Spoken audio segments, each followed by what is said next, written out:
बिहार विधानसभा चुनाव के लिए तैयारी जोर शोर से है।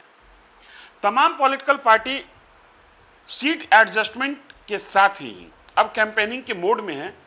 प्रधानमंत्री ने भी बिगुल फूंक दिया, मुख्यमंत्री ने भी बिगुल फूंक दिया और विपक्ष के सबसे कद्दावर और सबसे बड़े मास पुलर लीडर तेजस्वी यादव ने भी चुनावी प्रचार का आगाज कर दिया है।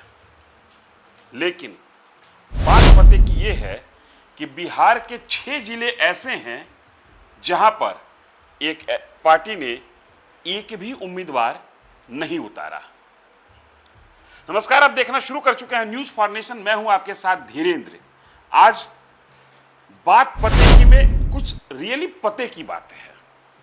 राजनीति को समझिए। एक पॉलिटिकल पार्टी है जिसका दावा है कि वो देश की नहीं विश्व की सबसे बड़ी पार्टी है और आंकड़ों के हिसाब से ऐसा है भी। लेकिन गठबंधन की राजनीति में राजनीतिक दलों की जमीन कितनी छोटी हो गई, इसका अंदाजा आप लगाइए कि बिहार के 38 जिलों में से 6 जिले में इस पार्टी ने अपना एक भी प्रत्याशी नहीं उतारा। वो 38 के 38 जिले भारतीय जनता पार्टी ने अपने गठबंधन सहयोगी दलों के लिए छोड़ दिया। और वहीं दूसरी तरफ विरोधाभास ये है कि 2 जिले ऐसे हैं जहां पर 70 से 80% सीटों पर भाजपा के ही उम्मीदवार हैं। गठबंधन की राजनीति है, जहां पर मेरी जमीन मजबूत है वहां पर खेती मैं करूंगा और जहां पर मेरी जमीन कमजोर है वहां पर खेती अपने सहयोगी से कराऊंगा। ये रणनीति छोटे दलों की हो तो बात को समझ में आती है। बिहार में कई ऐसे क्षेत्रीय दल भी हैं जो बिहार में भी क्षेत्रीय हैं। ये बात मैं कह रहा हूं, उनके समर्थकों को बुरी लगेगी, लेकिन जमीनी हकीकत यही है। जैसे हिंदुस्तानी आवाम मोर्चा, हम सेकुलर, इनकी पूरी राजनीतिक जमीन दक्षिण बिहार के कुछ एक जिलों तक सिमटी हुई है। हालांकि पार्टी अपना पैर पसारने के लिए प्रयासरत है, लेकिन हकीकत यह है कि अभी तक 10 साल की राजनीतिक सफर में ये कम से कम दक्षिण बिहार से उत्तर बिहार जाने का साहस नहीं जुटा पाए हैं। और यही स्थिति उपेंद्र कुशवाहा की पार्टी की है। बिहार के भूगोल में किस पॉकेट में यह पार्टी मजबूत है और किस पॉकेट में कमजोर है, इसका अनुमान लगाना मुश्किल है। लेकिन अगर जो आपसे यह पूछ दिया जाए कि उपेंद्र कुशवाहा की पार्टी किस जगह पर मजबूत है, तो आप बता नहीं पाएंगे। फिर आपको कास्ट का समीकरण समझना होगा। और यही स्थिति वीआईपी की है। वीआईपी अपने गठबंधन में जोर जबरदस्ती करते हुए, रूठते मनाते हुए खुद को वीआईपी के नेता मुकेश सहनी ने उप मुख्यमंत्री का पद के दावेदार के रूप में घोषणा करवा लिया है। लेकिन वीआईपी पार्टी की भी प्रेजेंस पूरे प्रदेश में नहीं है। ये तमाम पार्टियां जिनके मैं नाम ले रहा हूं, ये क्षेत्रीय पार्टी हैं और इनकी स्थिति क्षेत्र विशेष में भी सिमटी हुई है। पूरे प्रदेश में इनकी उपस्थिति नहीं है। पूरे प्रदेश में राष्ट्रीय जनता दल की उपस्थिति है, पूरे प्रदेश में जदयू की उपस्थिति है।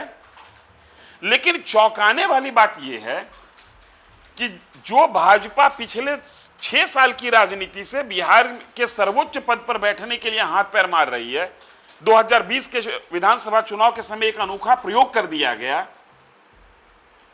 जिस भाजपा का दावा है कि वो विश्व की सबसे बड़ी पार्टी है, जिस भाजपा का दावा है कि अटक से लेकर कटक तक उसके सत्ता का सूर्यास्त नहीं होता है,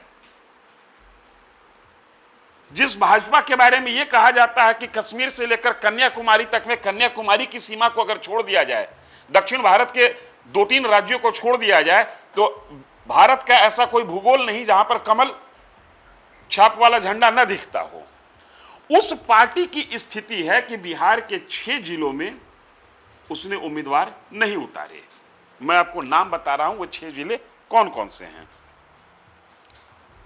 मधेपुरा, खगड़िया, रोहतास, ये 3 बड़े जिले हैं।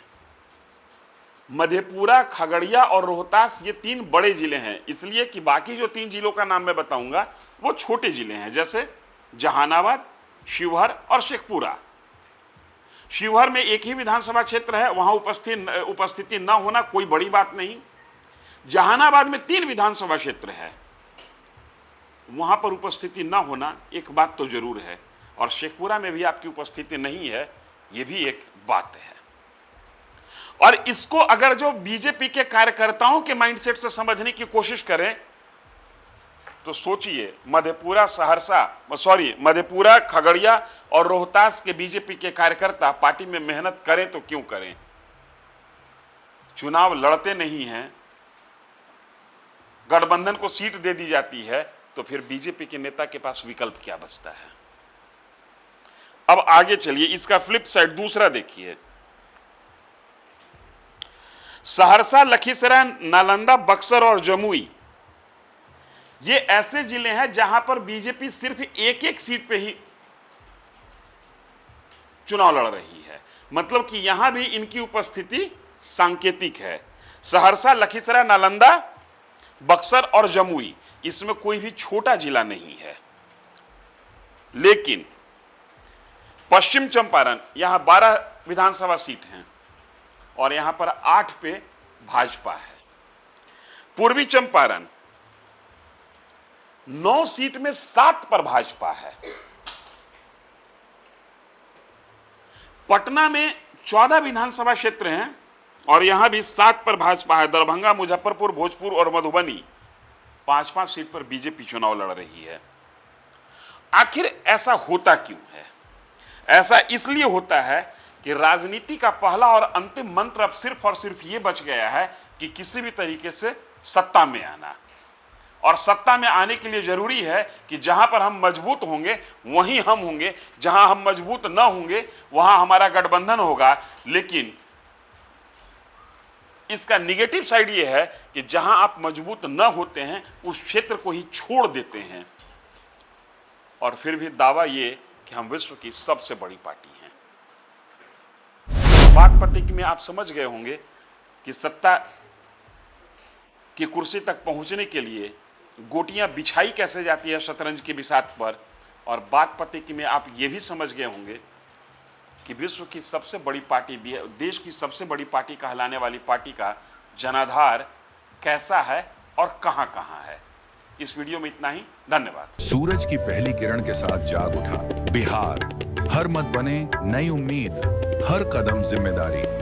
न्यूज फॉर नेशन की अपील, 6 और 11 नवंबर को घर से निकलें, वोट करें और अपने भाग्य विधाता खुद बनें।